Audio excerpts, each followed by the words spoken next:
Sure sir. এক minute. এই এই মেয়ে দাঁড়াও, কোথায় যাচ্ছ? হ্যাঁ, একটু আগে যে খাবার খেলে, খাবার খাওয়ার পর যে বিল দিতে হয় এটা কি জানো না? হ্যাঁ, বিল না দিয়ে চলে যাচ্ছ, তাড়াতাড়ি বিল দাও। আমি এখানে প্রত্যেকদিন এসে খেয়ে যাই, আমি তো টাকা দেই না। কি মানে প্রত্যেকদিন তুমি এখানে খাবার খাও আবার বলো আমি বিলও দেই না? মানে কি? হ্যাঁ, মগের মূল্যক নাকি? এটা কি তোমার বাবার রেস্টুরেন্ট যে এসে এসে খেয়ে যাবে আর বিল দিবে না? এত কথা শুনতে চাই না, বিল বের করো তাড়াতাড়ি। না আন্টি, আমি টাকা দিব না। আরে আজব তো, এই তুমি কি বলতো স্যার? মানে তুমি এখানে খাবার খাও, বিল না দিয়ে চলে যাও, বলো আমি বিল দেই না। এসবের মানে কি? হ্যাঁ, ফাজলামি করতেছো তুমি আমার সাথে। শোনো মে, এত কথা আমি শুনতে চাই না। এখানে যেহেতু তুমি খাবার খেয়েছো, তোমাকে বিল এখানে দিতেই হবে, দেন এখান থেকে তুমি যেতে পারবে, তার আগে যেতে পারবে না। আন্টি আপনি যত কিছুই বলেন না কেন, আমি তো টাকা দিব না। মানে আমি বুঝলাম না। হ্যাঁ, মানে তুমি বলতেছো তুমি প্রত্যেকদিন খাবার খাওয়া, বিল দাও না। সত্যি করে বলো তো, মানে কোনো সমস্যা? মানে তোমার কাছে কি কোনো টাকা নাই এমন কিছু? আমাকে আমাকে বলো তুমি। না আন্টি, আমার কোনো সমস্যা নেই। মানে আমি এখনো বুঝলাম না, সমস্যা নেই আবার টাকারও কোনো প্রবলেম নেই, কিন্তু তুমি তাহলে বিলটা কেন দিচ্ছ না? আন্টি আমি এই রেস্টুরেন্টে যতবার খাবো আমি ততবারই টাকা না দিয়ে চলে যাব। বুঝতে পারতেছি, নিশ্চয়ই কোনো সমস্যা আছে। তা না হলে একটা বাচ্চা মানুষ তো এত মিথ্যা কথা বলতে পারে না। আচ্ছা ঠিক আছে, তোমাকে বিল দিতে হবে না। এই কি হচ্ছে এখানে? স্যার কিছু না, এই যে এই মেয়েটা খাবার খেলো, ও খাবার খেয়ে চলে যাচ্ছিল। পরে হচ্ছে আমি ডেকে জিজ্ঞেস করলাম যে খাবার খেলে বিল কেন দিলে না, তাই আর কি ওর সাথে কথা বলছিলাম এতক্ষণ।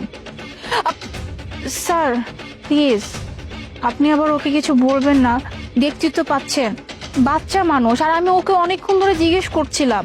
ও কথা শুনে যেটা মনে হচ্ছে ও মিথ্যে কথা বলতেছে না। আর যাই হোক না কেন স্যার, বাচ্চা মানুষ বলে কথা, ওর উপর তো এত জুলুম করা যায় না। স্যার আপনি ওকে বকাঝকা করবেন, আর ওর যে খাবারের বিলটা হয়েছে আজকে সেটা না হয় আমি দিয়ে দেবো, মানে আমার স্যালারি থেকে আপনি কেটে রাখবেন। আপনি প্লিজ তবু ওকে কিছু বলবেন না। না না মোনা, ওর বিলটা আপনি দিতে হবে না। কি বলতেছেন স্যার, বিল দিতে হবে না মানে? আরে নিজের রেস্টুরেন্টে খেলে কি কাউকে কখনো বিল দিতে দেখেছেন আপনি? স্যার কি বলতেছেন আমি কিছুই বুঝলাম না। এই রেস্টুরেন্টের মালিক ও কিভাবে? স্যার এই রেস্টুরেন্টের মালিক তো আপনি। হ্যাঁ তুমি ঠিক বলেছো, এই রেস্টুরেন্টের মালিক আমি, আর ও হচ্ছে আমার মেয়ে। তাহলে ও যদি আমার মেয়ে হয়, এই রেস্টুরেন্টের মালিক তো ওই নাকি? ও স্যার কি বলতেছেন, মানে ও আপনার মেয়ে হয়?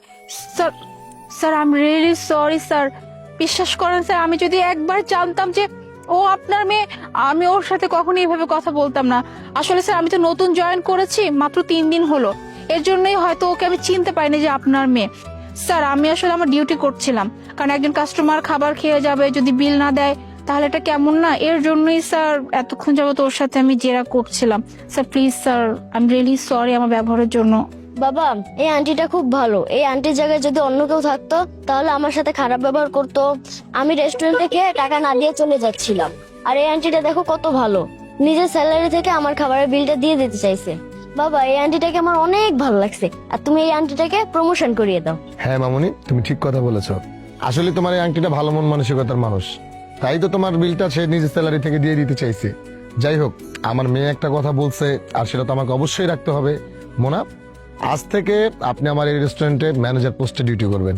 আই মিন আপনাকে ম্যানেজার পোস্টে নিয়োগ দেওয়া হলো।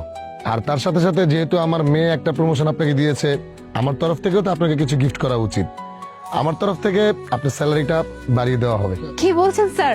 স্যার মানে আপনি আমাকে ম্যানেজার পোস্টে নিয়োগ দিবেন? Sir thank you very much sir, আমি যে কি খুশি হয়েছি স্যার, আমি আপনাকে বলে বোঝাতে পারবো না।